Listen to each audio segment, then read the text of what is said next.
بسم اللہ الرحمن الرحیم۔ اگر زمانہ جاہلیت کے بنو امیہ اور بنو تیمیہ کا رسول دشمنی کا عقیدہ مذہب کے نجد کے سعودی وہابیہ بنو امیہ میں اب تک موجود ہے، تو محمدی عقیدہ مذہب موجودہ امت محمدیہ خصوصاً صوفیہ اکرام میں بھی اب تک موجود ہے، کیونکہ قدرتی خاصہ ہے کہ جو جیسا ہوتا ہے ادھر ہی جاتا ہے۔ اس لیے بنو امیہ والے اپنے اصل کی طرف تلوار اور عقیدہ مذہب کے ساتھ تلوار سے کر رہے تھے، اور بنو تیمیہ وہابیہ اپنے اصل کی طرف بزرگ قلم اور عقیدہ و مذہب کی عصایت کر رہے ہیں۔ تو ہم بھی اپنے اصل کی طرف اپنے علم و عقل سے سراج منیرہ اور محمدی روشنی سے انسانیت کو روشناس کر رہے ہیں۔ وہ اپنا کام کرے، ہم اپنا کام کر رہے ہیں، کیونکہ محمدی اسلام رحمت ہے، جہاں بزور تلوار قتل و خون نہیں ہے اور بزور قلم فتویٰ اور بددعا نہیں ہے، کیونکہ قرآن میں ایسی بات نہیں ہے، دین میں جبر نہیں ہے۔ روشنی سے اندھیرا دور ہو جاتا ہے، اندھیرا کو کتنا بھی ہو، صرف روشنی ہو جائے تو اندھیرا اپنے آپ دور ہو جاتا ہے، اس کو الگ سے دور کرنے کی ضرورت نہیں پڑتی ہے۔ تو اس معاملے میں جو ہے لکھتے ہیں کہ اب صوفیہ اکرام روشنی سے شیخ احمد بن حجر کے لکھے ظلمت انگیز سوالوں کا جواب بھی دیکھتے چلیے، کس طرح سے سوال و جواب ہے اس معاملے میں۔ جو بندی اپنا کام کرے وہابی اور صوفیہ اکرام اپنا کام کریں گے، کہنے کا مطلب یہی ہوا۔ دفعہ اول، شیخ احمد بن حجر اپنی کتاب 10 اہم دینی مسائل میں لکھتے ہیں کہ اسلام نے قبروں پر مسجد تعمیر کرنے کو حرام قرار دیا ہے اور سختی سے روکا ہے۔ اس کا جواب سنیے، وہ سوال کرتا ہے تو اس کا جواب سنیے۔ چونکہ سجدہ اور نماز خدا کے لیے نہیں ہے بلکہ آدم کے لیے سجدہ ہے، جیسے قرآن سے ثابت ہے کہ وَإِذْ قُلْنَا لِلْمَلَائِكَةِ اسْجُدُوا لِآدَمَ کہ آدم کو سجدہ کیا جائے، اور رب کے لیے نماز ہے، فَصَلُّ لِرَبِّكَ وَانْحَرْ، بس نماز رب کے لیے ساتھ قربانی کے ہے۔ اس لیے حضرت ابراہیم اور اسماعیل نے قبر آدم کو مسجد بنا کر قبلہ و حرم قرار دیا ہے، اور سجدہ و طواف کے لیے تمام اولاد آدم کو دعوت دے دی ہے۔ لطائفین والعاکفین رکوع سجود، سجدہ طواف کے لیے قبلہ کو مسجد الحرام قرار دیا گیا۔ مسجد مانی ہے جس میں سجدہ کیا جائے، اس لیے قبر آدم پر مسجد بنانا حرام قرار دیا گیا، اور سختی سے روکا کہ کعبہ کے اندر یا چھت پر ہرگز نماز نہ پڑھی جائے۔ نماز پڑھنا حرام ہے کیونکہ کعبہ حرم ہے، مسجد نہیں ہے۔ یہی وجہ ہے کہ کعبہ کے اندر یا چھت پر نماز نہیں پڑھی جاتی ہے، جیسے کہ حدیث شریف سے ظاہر ہے کہ حضور سرور کائنات صلی اللہ علیہ وسلم جب کعبہ میں داخل ہوئے تو اس کے اطراف کے کوسوں میں صرف تکبیر کہی اور نماز نہیں پڑھی۔ بخاری شریف کی حدیث، کعبہ میں جب داخل ہوئے تو تکبیر کہی اور اس میں نماز نہیں پڑھی۔ دوسری حدیث ہے کہ جب نبی کریم صلی اللہ علیہ وسلم کعبہ میں داخل ہوئے تو تمام گوشوں میں صرف دعا کی، نماز نہیں پڑھی۔ آپ کعبہ سے باہر نکل آئے تو کعبہ کے سامنے 2 رکعت نماز پڑھی، یہ بھی حدیث میں ہے، اور فرمایا کہ یہ قبلہ ہے، حدیث شریف میں ہے یہ بات۔ البتہ قبر آدم پر صلاۃ قائم کی جاتی ہے، قبر آدم دراصل کعبہ ہے۔ قرآن فرماتا ہے بیت المحرمہ ربنا اقیم الصلاۃ کہ حرم کعبہ میں رب کے لیے صلاۃ قائم کی جائے۔ بس قرآن و حدیث سے ثابت ہے کہ قبر آدم مسجد ہے، مسجد نہیں، اور نہ کعبہ کے اندر نماز پڑھی جاتی ہے، اس لیے قبروں پر مسجد تعمیر کرنا حرام ہے اور سختی سے روکا گیا ہے۔ اب شیخ احمد بن حجر بخوبی سمجھ سکتے ہیں کہ کسی قبر پر، خصوصاً قبر رسول گنبد خضرا پر ہرگز مسجد نہ تعمیر کی جائے۔ قبر نبوی سے ہٹ کر مسجد نبوی کی وسعت کی جا سکتی ہے۔ دوسرا دفعہ کیا لگایا ہے کہ قبروں پر تعمیر کردہ مساجد میں نماز پڑھنا باطل ہے، اس کو منہدم کرنے کو واجب قرار دیا جائے، ہے نا؟ اس کا جواب ہے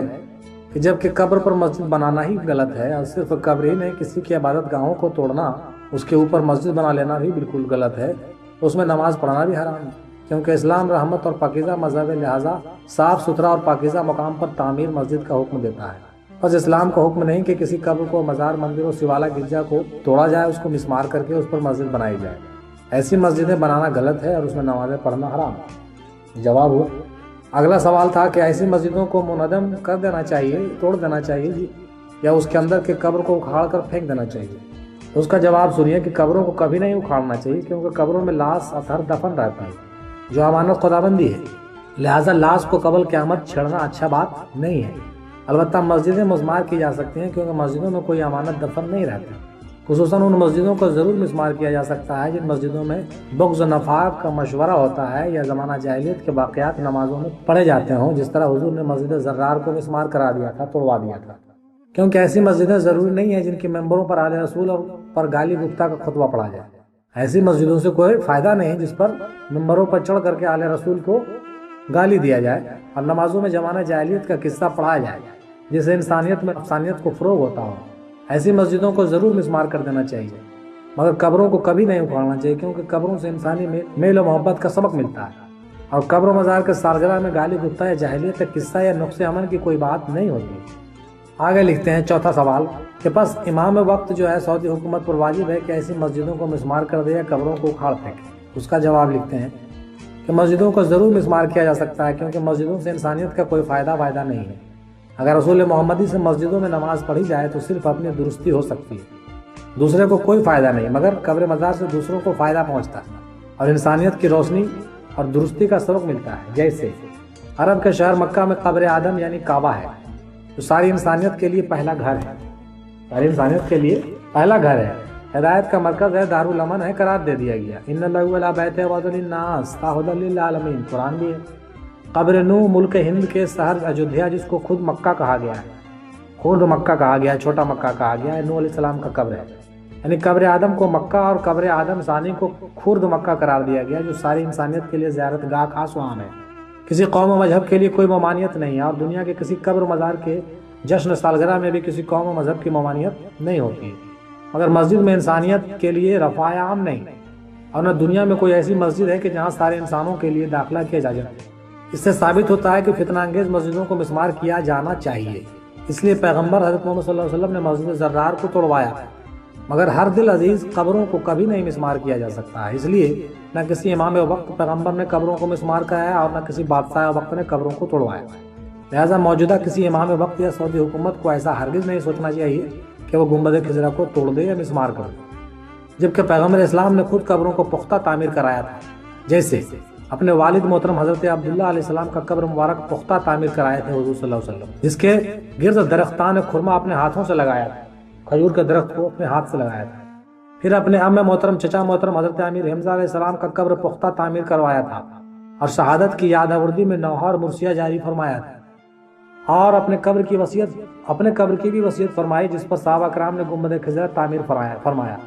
اور حضور نے اپنی امت کے لیے خوشخبری سنائی کہ من زار قبری واجبتی شفاعتی، کہ جس نے میرے قبر کی زیارت کر لی اس پر میری شفاعت واجب ہو گئی، میں اس کی شفاعت کروں گا جو میرے قبر پہ آ گیا۔ اس لیے حجاج کرام مکہ معظمہ میں جب حج کرنے کے لیے جاتے ہیں اور قبر رسول کی زیارت کے لیے مدینہ منورہ ضرور پہنچتے ہیں تاکہ حج کی تکمیل ہو جائے، ورنہ حج کرنا فاسد اور بیکار ہو جاتا ہے۔ کوئی آدمی حج کرے اور حضور کے مزار پر نہیں جائے تو حج نہیں ہوگا، کیونکہ حضور سرور کائنات صلی اللہ علیہ وسلم نے فرما دیا تھا کہ من حج ولم یزر قبری فانی، کہ جس نے حج کیا اور میرے قبر کی زیارت نہ کی اس نے گویا مجھ پر ظلم کیا۔ بس جبکہ امام وقت پیغمبر صلی اللہ علیہ وسلم امام المرسلین نے خود قبروں کا احترام کیا اور اپنی امت کو قبروں کا احترام کرنے کو لازمی حکم دیا، لہٰذا کسی امام وقت بادشاہ یا سعودی حکومت پر واجب نہیں کہ قبر رسول و گنبد خضرا یا اپنی حکومتوں میں کسی قبر مقدس کو مسمار اور منہدم کرے۔ اب ناظرین کرام، اس روشنی سے شیخ احمد بن حجر کے ظلمت کدہ منصوبے کو بخوبی سمجھ سکتے ہیں کہ زمانہ جاہلیت کے ذہنیت رکھنے والے سعودی وہابیہ جو اپنے دلوں میں رسول دشمنی رکھتے ہیں، صرف وہ لوگ قبروں کو مسمار کرنے یا مردم کرنے کا ارادہ رکھتے ہیں اور چاہتے ہیں۔ حضرت امیر حمزہ علیہ السلام کا قبر معاویہ نے اپنی دور حکومت میں شاہراہ سے ہٹوا دیا تھا۔ دیکھیے، امیر حمزہ کا قبر معاویہ نے راستے سے اکھاڑ کے ہٹوا دیا تھا اور بہانہ یہ پیش کیا کہ ہم اس راستے سے نہر نکالیں گے، گویا نہر اب تک نہیں نکالیں گے۔ حضرت عبداللہ علیہ السلام کا قبر حکومت سعودیہ نے ہٹوا دیا اور بہانہ یہ پیش کیا کہ ہم مسجد کو چوڑا کریں گے۔ عرب سعد الحرمین اور شیخ احمد بن حجر قبر رسول اور گنبد خضرا ہٹانے کی منصوبے اور کتابیں اور فتویٰ شائع کر رہے ہیں تاکہ پیغمبر اسلام حضرت محمد صلی اللہ علیہ وسلم کے پیغمبری حدیثوں اور نشانیوں کو جھٹلا دیا جائے، جیسے حضور صلی اللہ علیہ وسلم نے خود فرمایا تھا کہ حضرت ابراہیم نے مکہ کو حرم بنایا اور میں نے مدینہ کو حرم بنایا، بخاری شریف۔ فرمایا کہ حضرت ابراہیم نے مکہ کو حرم قرار دیا اور میں نے مدینہ کو حرم قرار دے دیا۔ اب غور طلب ہے جناب علی کہ جبکہ مدینہ شریف میں حضرت عبداللہ علیہ السلام کا قبر نہ رہے اور نہ قبر رسول اور گنبد خضرا رہے تو مدینہ منورہ نہ حرم رہ جائے گا، نہ حاجیوں کی زیارت گاہ رہ جائے گی، نہ مدینہ جانے کی حاجت ضروری ہوگی۔ گویا پیغمبر اسلام کے ہر فرمان، قرآن و حدیث سب جھوٹے ثابت ہو جائیں گے، اور یزید کے اس قول کو کہ باشط و ہاشم بالملک فما کہ محمد نے ملک گیری کے لیے فریب رچا تھا کو سعودی وہابیہ سچ ثابت کر دیں گے۔ تب گنبد خضرا تعمیر کرانے والے صحابہ کرام بھی بدعتی ٹھہریں گے اور گنبد خضرا کا ادب و احترام کرنے والے سارے امت محمدیہ مشرک ہو جائیں گے، نعوذ باللہ من ذالک۔ اور بنو امیہ کے نقش قدم پر صرف سعودی وہابیہ امام وقت یا پیغمبر مانے جائیں گے۔